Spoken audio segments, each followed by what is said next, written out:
Hi,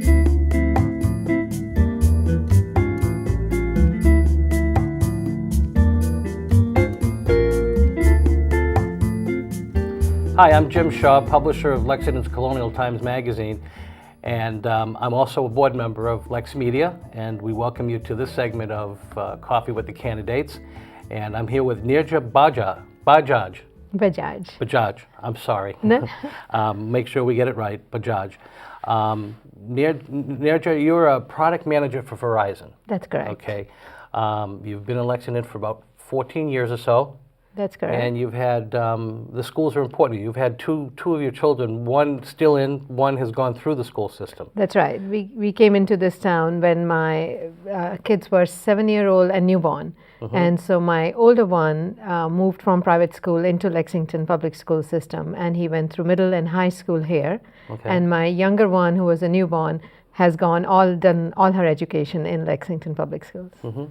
Very nice. And you've been active with the PTO and the PTA programs at all the different levels. At different levels, that's right. And I'd be remiss if I didn't say you're co-president of the IAL, the India America Association. That is correct. We are fortunate to be in this town where we have, different diverse groups, and it's that IAL actually is a community organization to benefit the culture building and community service. Mm-hmm. So it's exciting to be a president there too. Excellent. Well, thank you for your service there.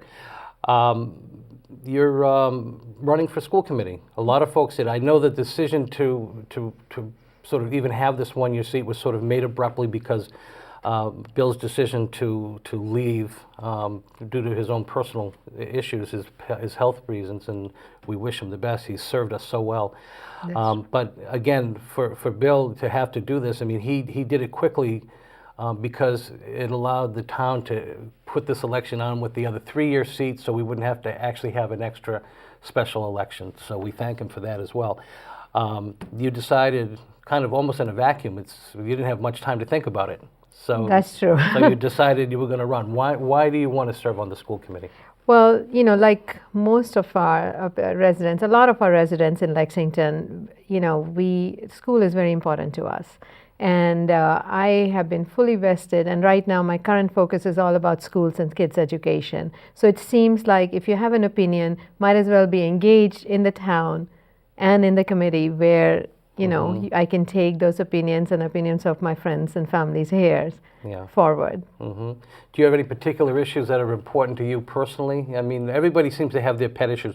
We have a whole bunch of issues that are sort of, generally of concern to people, whether it's stress, capital improvements, new staff positions that are coming up, and we'll talk about that. But for you personally, are there particular issues of concern?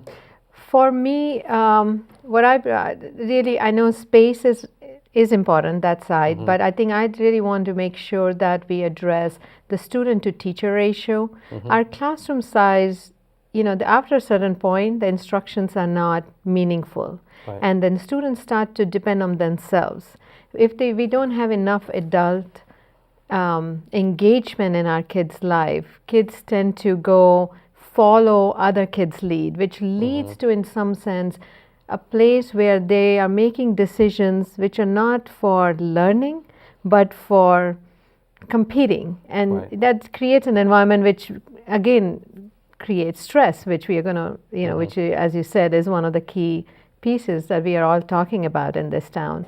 And other, corollary to that is that we would like more guidance engagement in high school with the students much early on, not just in 12th grade, not when they have to make college. So college doesn't become the end goal of the education. It is how kids are shaping up, how they're developing. Are they really pursuing their interests and their goals? I think you're right. I think it's almost more important to get them as they're sort of acclimating to the new environment. That's, I think, equally as important because that really shapes their experience. Exactly. And, and also the other angle I want to emphasize is the parent engagement. Mm-hmm. It's a village. It takes a village to raise a child. And because of the increased enrollment, what has happened is we don't have time or space to bring parents into schools. We have organizations, PTA organizations and other, but no informal ways to engage a broader population of parents. And they are our extensions or the support system for the kids, and they need to understand the overall demands. So that will be another way that issue that I want to bring forward. So let's talk a little bit about stress, since we've touched on it. It seems to be a universal issue. You know, they've been tracking through the Youth Risk Behavior Survey over the last several years, not only the level of stress, but the kind of things kids are turning to relieve stress, and oftentimes, you know, bad and dangerous decisions. And a lot of things feed the stress. You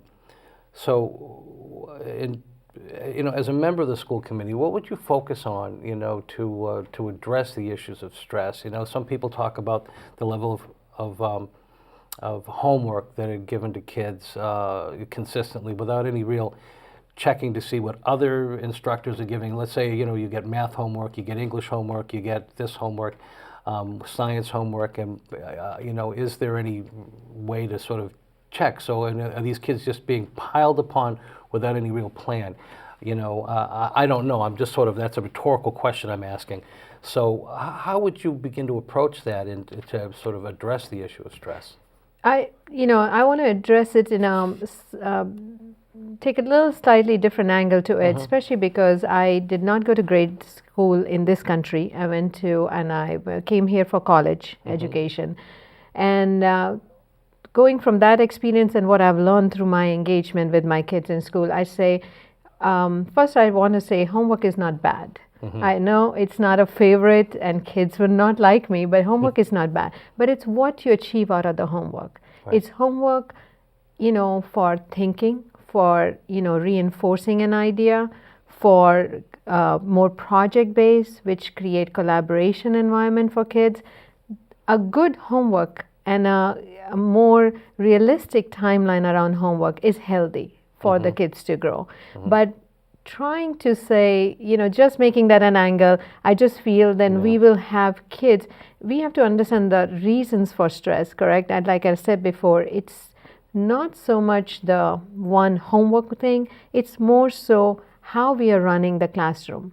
Are we getting them to a grades? Are we running them to get a grade, or are we running them to really say, have you learned? Have you enjoyed what the material it is? Or have we just gotten a test and gotten an A+? So I think when we change the whole thinking, the homework becomes a pleasure. It's not a task. It's like the jobs we do. If we enjoy what we do, even if it's a taxing job, we enjoy what we do versus, you know, oh my God, I have to get up and go to work again. It's that attitude shift, and that can happen with the support system. You know. So you're saying in terms of on the homework front, homework for the sake of homework isn't really exactly right. But if it's part of the actual learning process, so that so the kids are more engaged at that level. Exactly. Engaging kids is positive, and I think it's healthy. And the reinforcement of a concept through homework is not a bad. I mean, there's some concept you only learn if you try it twice. Right. You know, it's just the nature how our brains learn. So it's a healthy thing to have some. I mean, you know, and kids go to Russian math, kids go to Kuman, and there's homework. So we don't talk about stress from there because that's a choice. But we start to talk about stress from this homework. So I think we have to balance it all adds. that. I mean, if you're adding stress from an outside source, it just creates more stress. Exactly. But those are, But I think some homework is healthy. It's the quality, not the quantity, correct? It's what we want the kids to get out of it is important. And once that thought process is in place, kids are more engaged and they're doing more project-based learning. I think it'll change the whole way we look at it. Well, you know, when you think about extracurriculars too, and things that the kids are doing outside the school, like athletics or even, you know, academic programs, how do you feel about that? You know, we talk about school spirit. Last year, there was a major effort put on by the Boosters Club and the folks at the high school to get more kids to attend football games. So there's a sense of community. They come together on a Friday night. They're doing Friday night games because it draws more kids.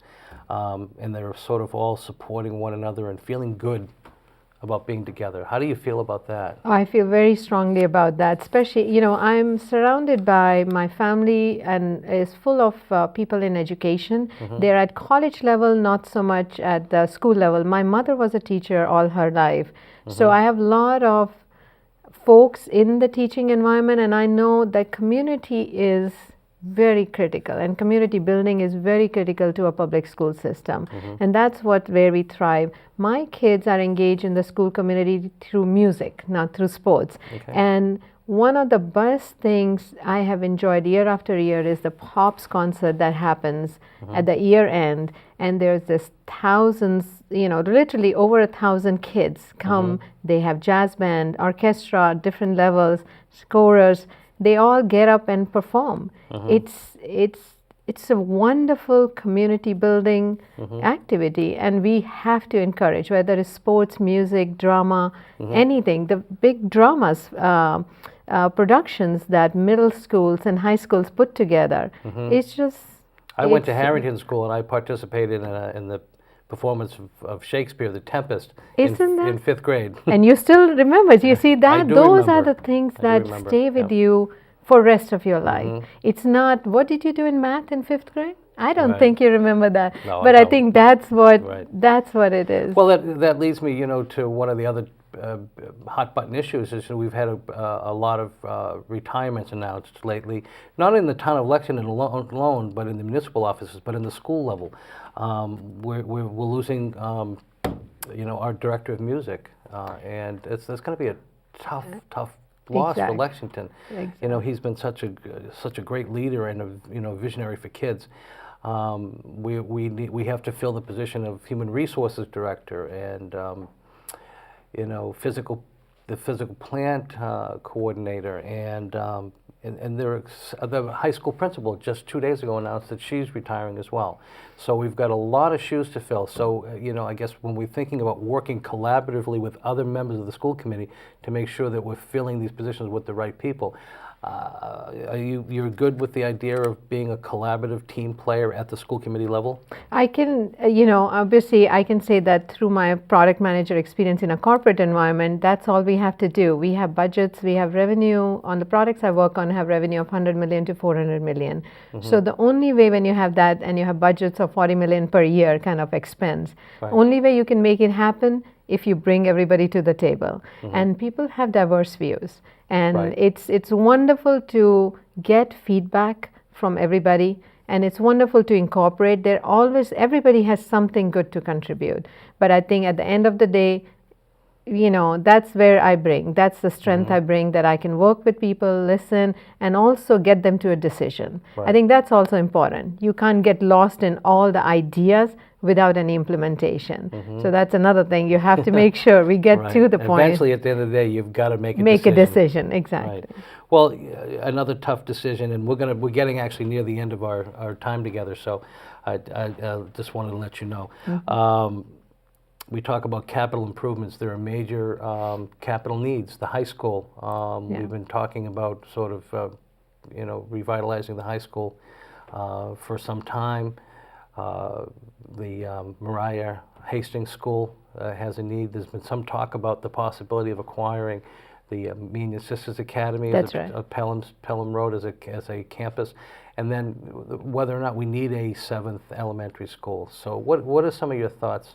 I think it goes back to having a smaller student to teacher ratio, and that directly translates to having more space for us to work under. If you're crowded, teachers don't have room.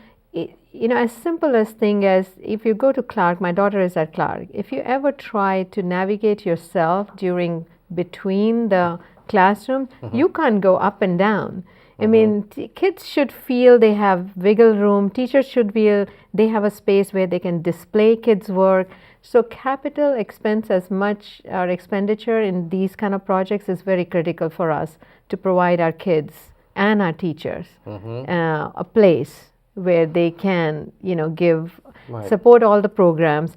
I just want to comment quickly that, in the orchestra practice, there is no room for kids to even extend their bow fully. It's just so tight. So, I mean, some of these programs that we all love, and we all, believe in this town, I think we need to create space for our kids so they can enjoy those programs, and our teachers can run these programs well.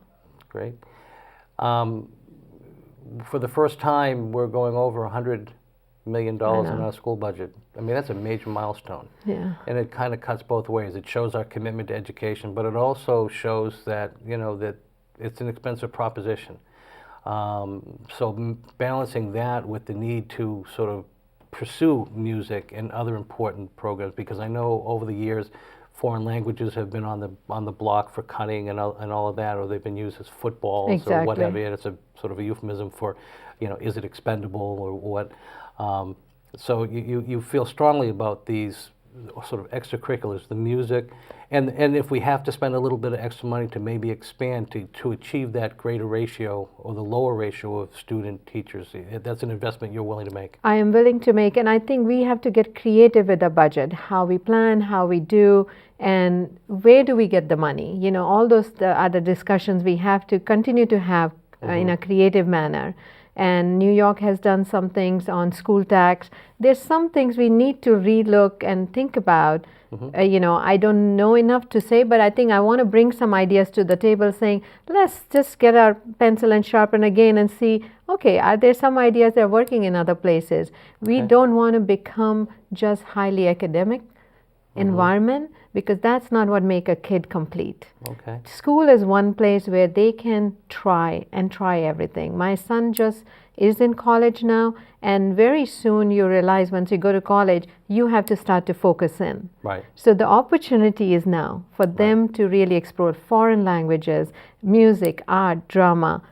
It never comes back this time. So it's wonderful that we have that, and let's not lose that. So as we close out, I've been asking all the candidates to tell me, as a voter, why should I vote for Neerja? Okay. I would say that